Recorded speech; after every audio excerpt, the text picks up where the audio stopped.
Café Anyway. Welcome to Café Anyway. It's Mike's Daily Podcast. Episode 2912, 2912. And Mike Matthews at Café Anyway. Mike's Daily Podcast. Somewhere in podCastro Valley, the last place on earth in the land of Meritopica. It's Mike Matthews. How we doing? Are we dancing around? Are we going? This podcast has a very bizarre beginning where the guy sings a lot and he sings, I guess you can call it singing. Amazon launched a budget-friendly grocery brand. Mike's Daily Podcast. Called Amazon Saver. It will apparently eventually feature more than Mike's 100 items, Daily most of which Podcast cost less than $5. Yeah! Oh, how nice. It's like the dollar store, but it's on the internet. But it's not the dollar store, because then it would cost $1. Walmart, Target, Safeway, they all have discount brands as well. Now, I have bought some stuff from Amazon that was, let's just call it the way it was, junk. And it, I go try and make a review online about how it was not what I expected. It did not work. It did not last very long, and it would not let me do it. They blocked me. They come up with some way to block me. I can't remember what it was, but I could not work around it and tell them, hey, this does not do the thing that I thought it would do. So I'm a little bit what about Amazon Saver, as I am also a little bit what about anything from discount stores in general. The Dollar Generals, what is the other one? The 99-cent store? I think that went out of business, or they left California. They said enough. Dollar General, Dollar Tree. So, speaking of trying to get stuff for cheap, McDonald's is rolling out digital ordering kiosks that accept cash and distribute change, giving customers without a credit card another option to pay. And here's today's podcast picture. They, along with other fast food places, are trying to get you to come back. If you use the app, you get discounts here and there. But you're still eating crap food. I mean, junk food. And probably not the best stuff for you, but a lot of people go that way. But now, if they don't have credit cards, they'll be able to do the kiosk thing with cash. The late great Basil the Boxer. I think he had maybe a McDonald's fry once or twice in his life. The podcast picture, though, is not from a place that he went to. He never went to this place. One of the few places that I feature podcast pictures of that he did not go. And this place was 15 years ago. Yes, 15 years ago. It was in the state of Tennessee. I was in Lynchburg, where they had got the Jack Daniels plant, the Jack Daniels distillery. In fact, there is a book that came out recently about Jack Daniels and how apparently they were ahead of the curve when it came to having employees, a diverse equity, inclusion, diversity thing. It was happening at Jack Daniels way before that ever became a thing. That's how they were able to survive after Prohibition. This show is clean. Interestingly enough. So, and when I went, as I hear often, if you go, you do not get any of the whiskey on the tour. The tour is free, though. You just got to make sure to make a reservation ahead of time. Or it was free when I went 15 years ago. That's what this picture is from. See it at mikesdailypodcast.com. One of the cool things was they had a vat of some of the whiskey that was fermenting. And they probably don't do this anymore because of COVID and all the restrictions that came with that. But he opened the lid really quick and opened it and pushed it down, so it pushed a bunch of air out. Woo! And you got a hit of whiskey air in your mouth. It was interesting, like little water vapor from the whiskey, which was a thing before it became a thing. Vaping became a thing. That's 15 years ago. There wasn't vaping yet. And so I experienced a little bit of vaping back then, whiskey vaping, if that is similar to that. A new record was just set for the most people orbiting Earth at one time. The 19 people in orbit included the crews of the International Space Station.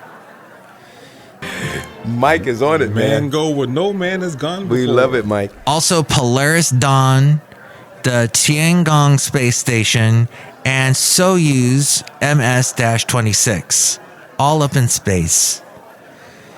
And there was an interview. I'm still haven't watched the entire interview yet with the crew that went up to the International Space Station in the Boeing spaceship that ended up not being ship-shaped to go back down, to take them back down to Earth. They actually sent it back to Earth without anyone in it. This is Mike's Podcast Picnic. Which that would be interesting to take a look at exactly how that happened. My podcast picnic today includes this little item that I picked up at a local brewery. Yes, I may or may not have been at a local brewery today, but they served this thing called a deep fried cauliflower. They did it tempura style, they said, but it basically was dipped in the batter and then in hot oil, and oh my gosh, so good. My new favorite thing. I thought I liked the deep fried cheese. This is way better. I got through that. I got into it. And I shouldn't have any deep fried anything because it's not good for the ticker and for the arteries and all of that stuff. So that was just a one-time, once in a great while type thing for fun, a treat. Mortgage rates fell for the 6th straight week recently, hitting the lowest level, mortgage rate level rather, since February 2023. That was 6.29%.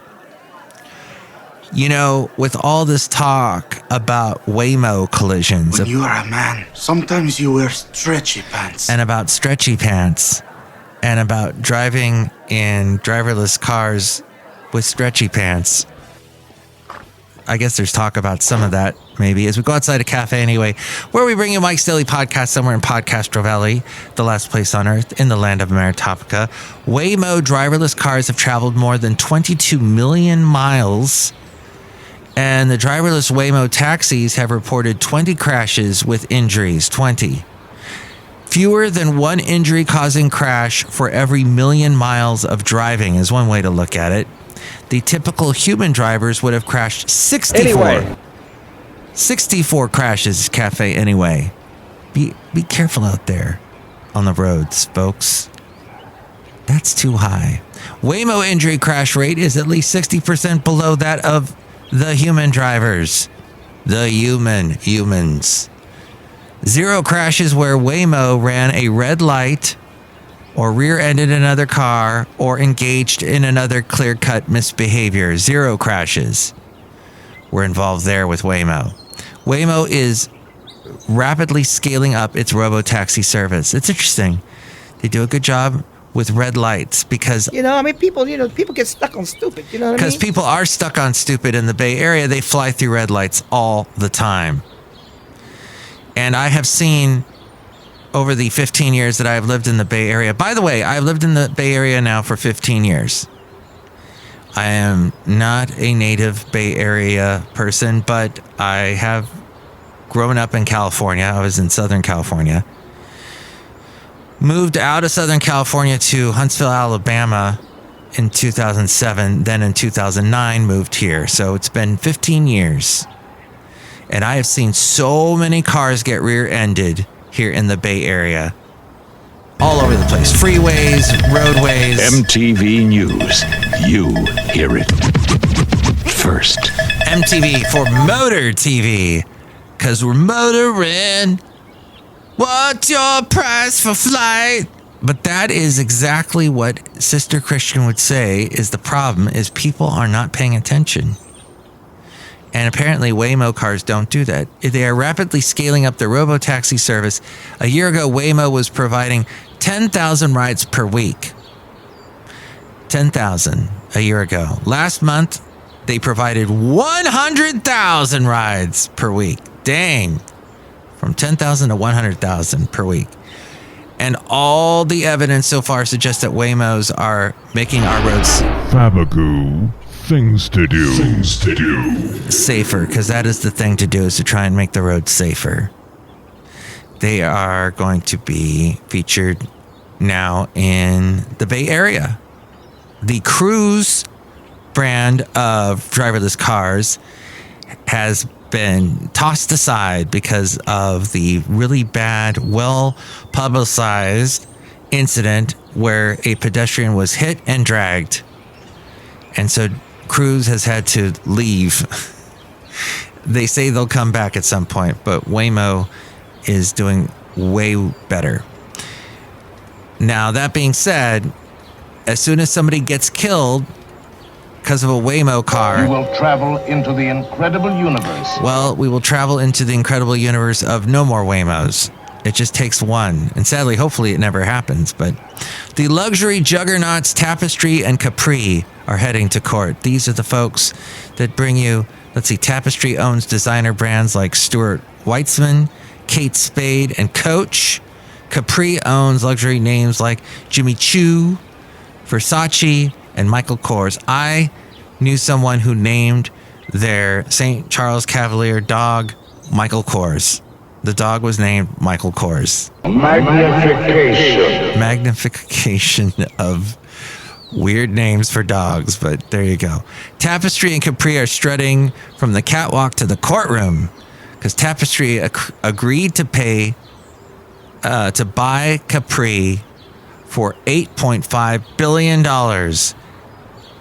And with that, they get that would be the joke. If I knew what you got when you buy one of these expensive purses, don't they throw something in?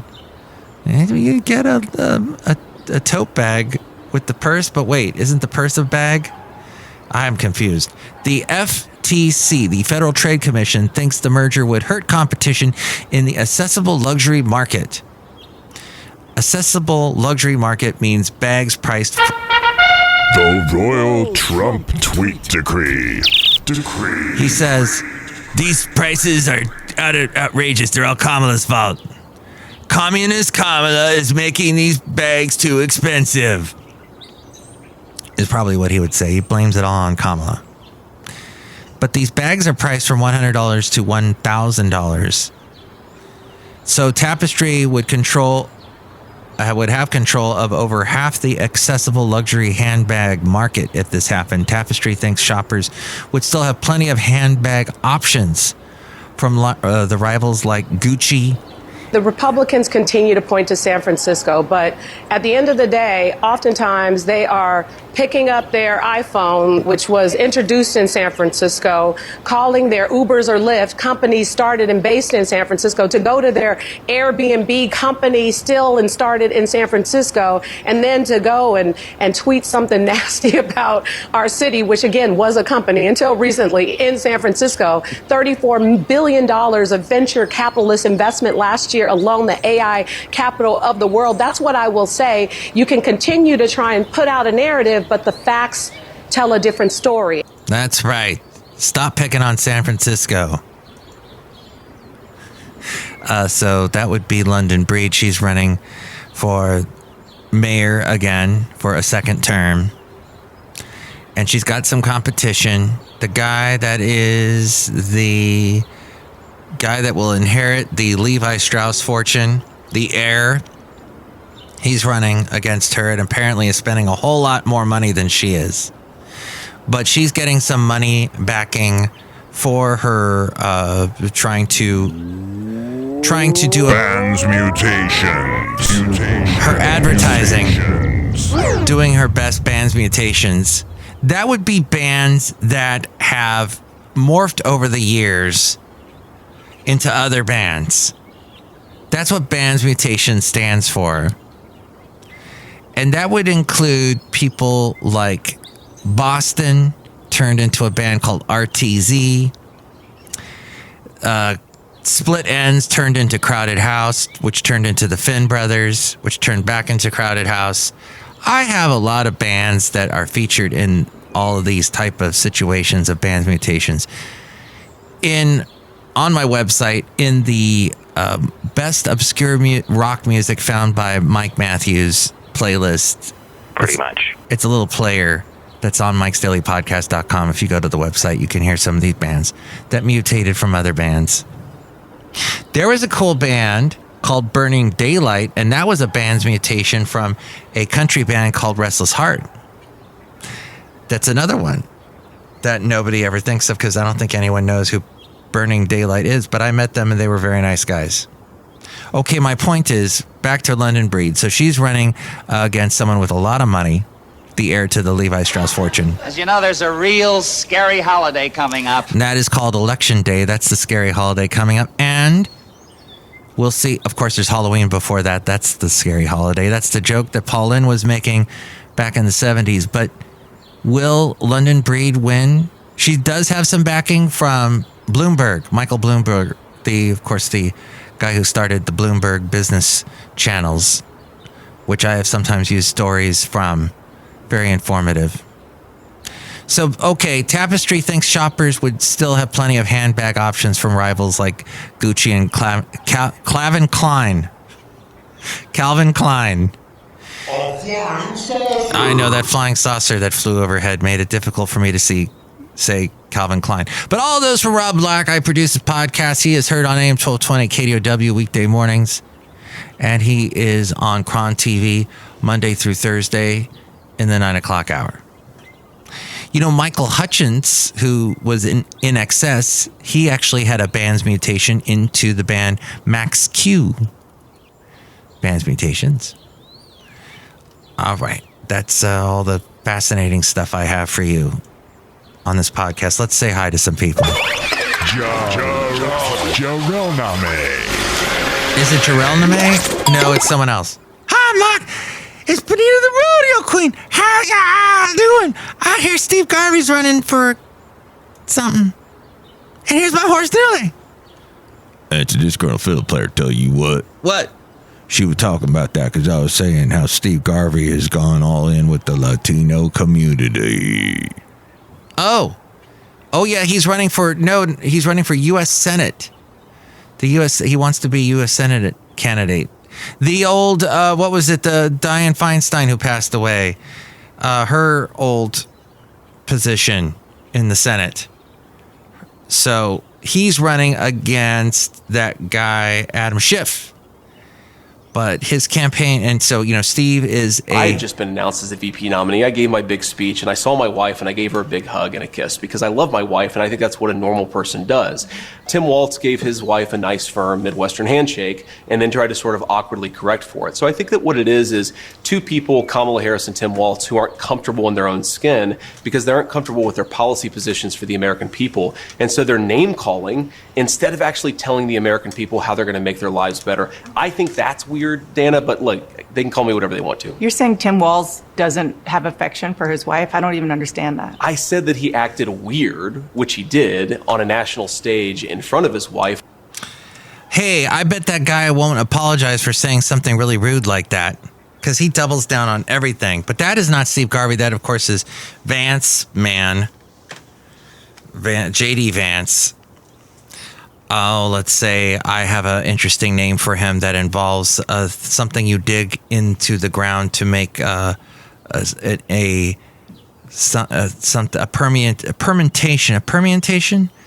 indentation in the earth. Whatever you call that, I say after his name. But that is just me. So, no. Not to magnify that, but Steve Garvey, who is also a Republican, he announced his campaign announced its general election advertising buys today, totaling at least $5 million in television, radio, and digital targeting. California's Latino community. This all-in Latino community strategy is unprecedented in statewide campaigns in California by either Democratic or Republican candidates. And Steve Garvey, for those of you who don't know, was a baseball player. And I believe he played on the Dodgers. Let's see. He earned more votes than any candidate in the United States other than President Joe Biden in any single election so far in the 2024 election cycle. This, according to the people from his campaign. And PraetorianPR.com. He achieved quarterly fundraising parity with his 28-year career. Okay, should that be party? With his 28-year career politician opponent Adam Schiff within 5 months of launching his campaign. Oh, there is Nilly the horse. Yeah, Mark, that was Nilly. So, yeah, Steve Garvey's doing good. You don't have to read all that. All right. Well, yeah, he's running against Adam Schiff. Former baseball player, professional baseball player who played as a first baseman for the LA Dodgers and the San Diego Padres. This is from 69 to 87. And he was a 10-time All-Star National League Most Valuable Player in 1974 and National League Championship Series MVP in 78 and 84. That's where I've heard that name. He also holds the National League record for consecutive games played and was named baseball's Iron Man by Sports Illustrated. He played 1,207 consecutive games. Wow. He was part of the Dodgers infield that won 4 National League pennants and 1 World Series championship in 81. So he succeeded Frank Sinatra as the national campaign chairman of the Multiple Sclerosis Society. Interesting. Okay. And look who's pouring us a root beer. Hi, Mark. It's the Brewmaster. I make the root beer. Oh, boy, drink right now. I'll cut you. All right, let me try this. Let's see. Oh, wow. What's in that? I put in there some of the root beer that I get at a baseball game that gets played near me. Somebody makes the root beer, so it's not really mine. Drink right now. I'll cut you. Oh, boy. Wow, it's imported. Imported root beer here at Café Anyway from some other location, not made on premises. So anyway, Café Anyway, it's Steve Garvey, Adam Schiff. Adam Schiff, went after Trump, helped get him impeached. He's a Democrat. What the heck? He's a representative right now, I believe. So that's all the stuff I got. I'm not going to go into too much political stuff because you've had a lot of it this week, I'm sure. So what else? You can tell me. Here's the phone number. Call Mike at the Café Anyway hotline. Area code 510-228-4640. Another band's mutation is the Dixie Chicks. They turned into something called Courtyard Hounds. Courtyard Dogs? Is that it? I will double check. But with all things Mike's Daily Podcast, we go to the mainframe and hear from A-Frame. Yeah, it was Courtyard Hounds. Mike's Daily Podcast is written and produced and performed by Mike Matthews. His podcast is super easy to find. Download or listen to his show and read his blog at mikesdailypodcast.com. Email Mike now at mikesdailypodcast@gmail.com. See you tomorrow. Bye.